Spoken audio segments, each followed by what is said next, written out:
So, chapter 9 is personalized learning and the Common Core. And um, I knew that I wasn't going to get a ton out of this if I took it at face value, because Common Core standards are ELA and math, and I am music. So I thought I would take this chapter to summarize it a little bit and then connect the 20% project to some of the New York State art standards instead. So first, Giuliani talks about how people believe that education is supposed to bridge the gap and it's supposed to be the equalizer and take away bridge between social classes. It eliminates racial misconceptions. It conquers prejudice and bias. It allows anyone anywhere to be anything they want to be, which is also kind of the American dream. To which he says, or so I thought, which means in Giuliani's experience, that's not what he saw all the time. So he talks about his experience becoming a teacher, how he had a lot of culturally diverse experiences, and my question was he maybe more well equipped to teach than other teachers? Was he more ready to take on some of the challenges that teachers face, especially from the diversity standpoint? So I don't know. Then he goes on to talk about Dr. Mitra's hole-in-the-wall experiment, where she put a computer like in the middle of an Indian slum and watched what happened. And what happened was the kids used it to learn completely on their own initiative. And I've heard of something like this before. I listened to a book called The Boy Who Harnessed the Wind, and it was a boy who created a windmill for his village, like a fully functional windmill to help their community. I believe to get electricity, and he did that without any formal education, which was absolutely incredible. So students with no teachers, no prior training or access could learn incredible amounts of information through the use of one computer. Many ask, what's the point of having a teacher? After his results were published and widely shared TED Talk, however, this is not the point. I'm glad that he puts that down there, because you know how upset I was in the last chapter about that one school.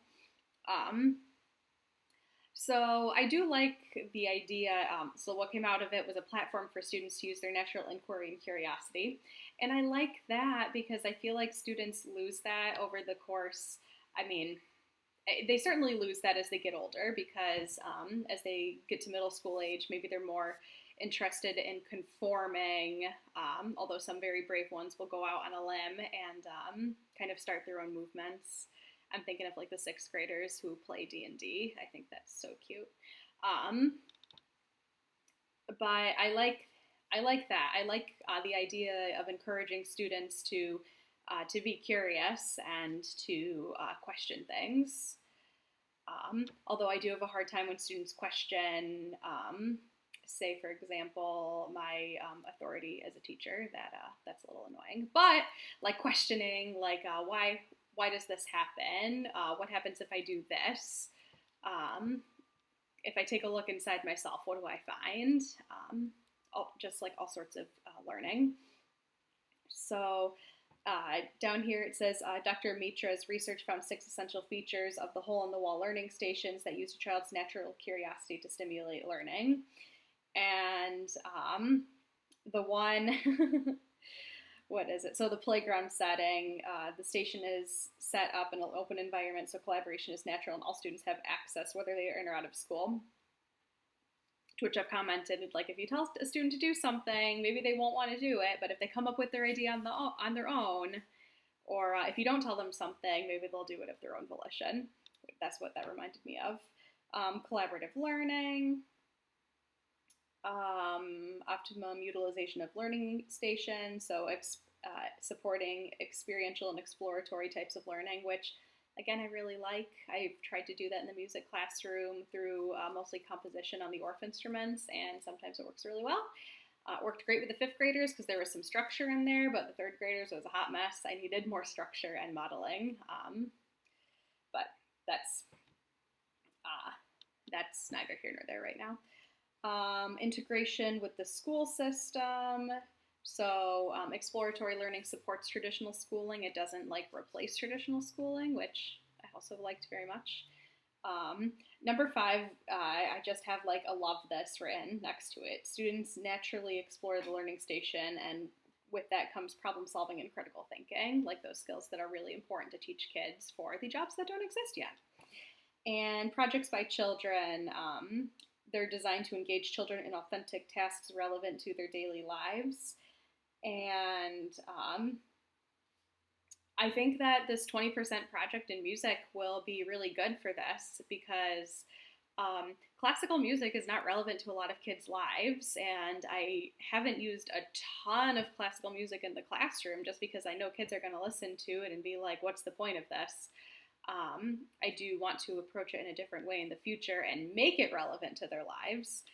That's one of the reasons why I like the Looney Tunes cartoon so much, is because it uses classical music and makes it relevant to kids' TV habits. So I try to do that in my teaching, and it feels good to be validated a little bit. So what else? Learning happens regardless of our life experiences, environment, and social position. Which I like. It's a subtle difference from all students can learn, but some choose not to. It's that learning can happen no matter what, which I like. I was confused at first by the personal education versus communal education when he said education is often personal, it's always a personal journey, and I'm like, no, everybody in the class is like learning like how to do this specific skill. And then I thought about it. I'm like, oh, wait, no, you have 20 different learners in your class. And in Mid Lakes Elementary School, they're going to have 7 different teachers, and they might get the best 7 teachers, they might get the worst 7 teachers. They're likely to get a combination of all of those teachers. So what do each of those teachers do and say and have in their classroom that allows the child to grow and reach their potential? That was just an interesting thought experience. And I like, he brings up the point that he brought with the team captain who asked, shouldn't everybody be getting up to the same level? And he brings it up a similar, what am I trying to say? A similar analogy, I guess, in this chapter where if each student is moving forward with their personal learning journey, then the group will move forward. And I like it. It's not kid versus kid. It's like kid versus themselves, and it doesn't matter. It doesn't matter if you improve by 1,000% or 100% or 10%, so long as you are invested and you try and there is improvement. So then it talks about entering the Common Core. So there's like the ELA and math Common Core in New York State. I didn't know, it says the Common Core does not dictate a specific curriculum, and any set of standards focus on outcomes, not curriculum or instruction. I didn't know this about the Common Core. For some reason, I thought it was like when I was tutoring some 6th graders at the end of last year, they were doing something like Engage New York math or something. So I'm like, oh, look, that's Common Core. Like it must have gotten written. But I like that. I like that the teachers have the ability to choose what they want to teach in the Common Core, or like how to teach in the Common Core. And then they give like all of these like specific information. I'm going to skip through that because most of that is not super relevant to me, but I will talk a little bit about the New York State Art Standards. So the New York State Art Standards, there used to be 4 and now there is 11, but New York State has outlined the 6 things that they want students to be able to do in their arts classes. and they fall under 4 categories, and I've got the page up in front of me. So creating is 1, performing, presenting, producing is 2, responding is 3, and connecting is 4. So in a 20% project for 6th graders, the anchor standards that would get, depending on what the student chose to do, that would be targeted. Anchor standard 1 is generate and conceptualize artistic ideas and work. Ding, ding, ding. Organize and develop artistic ideas and work. Refine and complete artistic work. Right? So like that's all creating. That's 3 of the anchor standards. So the second for performing, presenting, and producing, depending on what the kid does, select, analyze, interpret artistic work for presentation. When I had the idea of like, okay, kids could make like a soundtrack of their lives, or kids could make a greatest hits album for a band or for a person that they really like, that would take care of that anchor standard. Number 5 is develop and refine artistic work for presentation. Well, if I'm going to have the kids present to each other, which I am, either online or in front of each other, like some of them might need to, practice. Like if they wrote something for their instrument, like they might have to practice before they perform for the group. Anchored standard 6 is convey meaning through the presentation of artistic work. If you say something like, I've created this piece based on this idea, you're going to want to be able to explain like, oh, the different dynamics is indicative of this, and the different tempo means that, and the loud and the soft, this is the purpose for it. You want kids to be able to explain it. Responding, anchored standard 7, perceive and analyze artistic work. One of the options I want to give to kids is like, find a piece of classical music and listen to it, and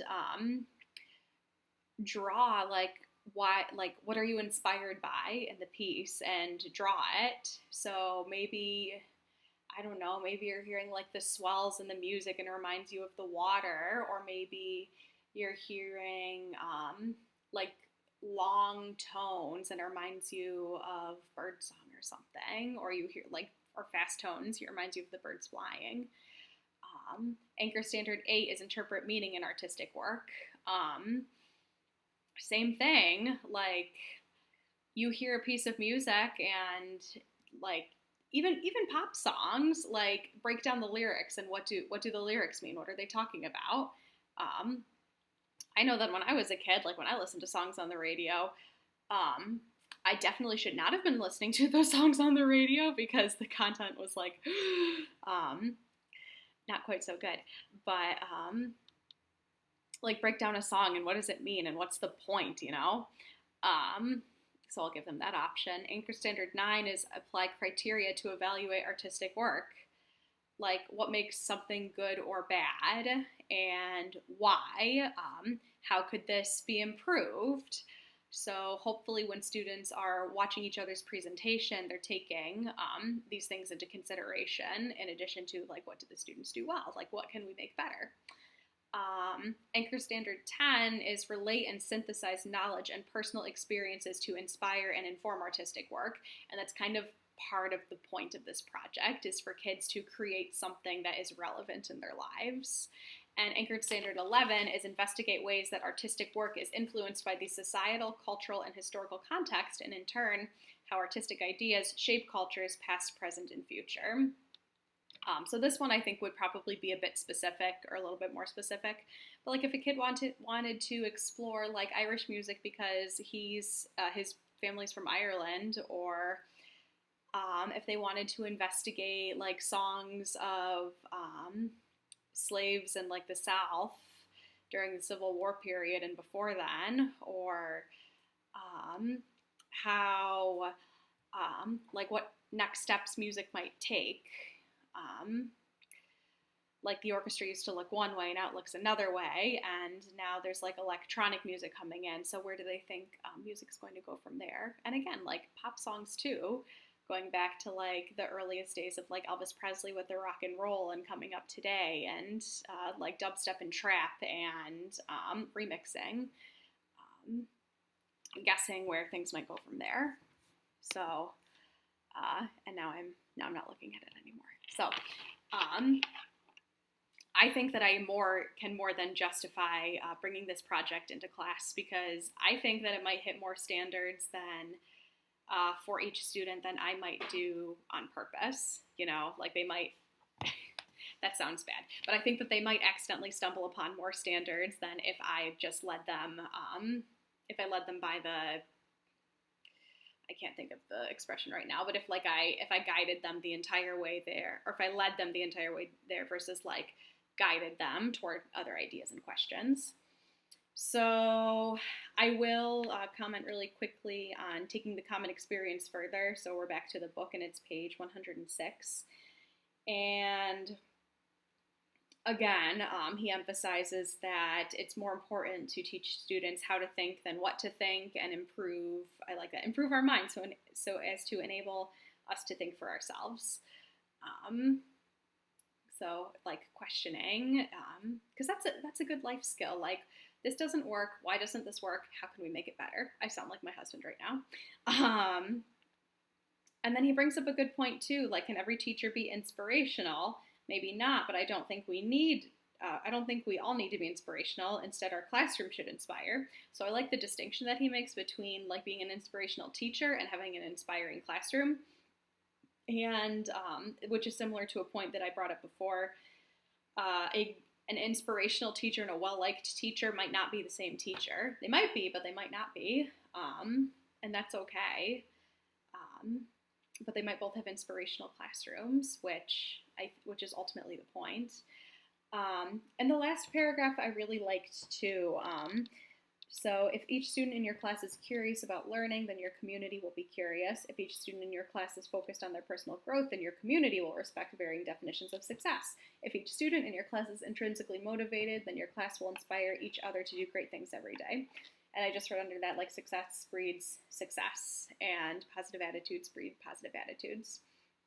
So I am certainly looking for to bring that into my classroom for the coming year. All right. Before I sign off, that was a fake out. I have been reading these as I've been going along, but mostly they've just been like, okay, here's an example of how to make it work. But I do have something written down. So this is a Common Core lesson plan that he borrowed from another teacher, and there's an assignment overview. And the assignment overview is broad, but it also has some guidelines. So I have, okay, this certainly shows that the 20% project can be content specific. It can be used in like a few classes or in different subjects, which I appreciate, because this is kind of like the first time I felt that in this book, where somebody's saying like it doesn't just have to be in an ELA math elementary, middle, high school classroom. It can also be in a special subject area. I do have for the process under here, I'm like steal and modify, because that's what teachers do. So I've got 2 chapters left. Number 10 will be next. And until then, take care.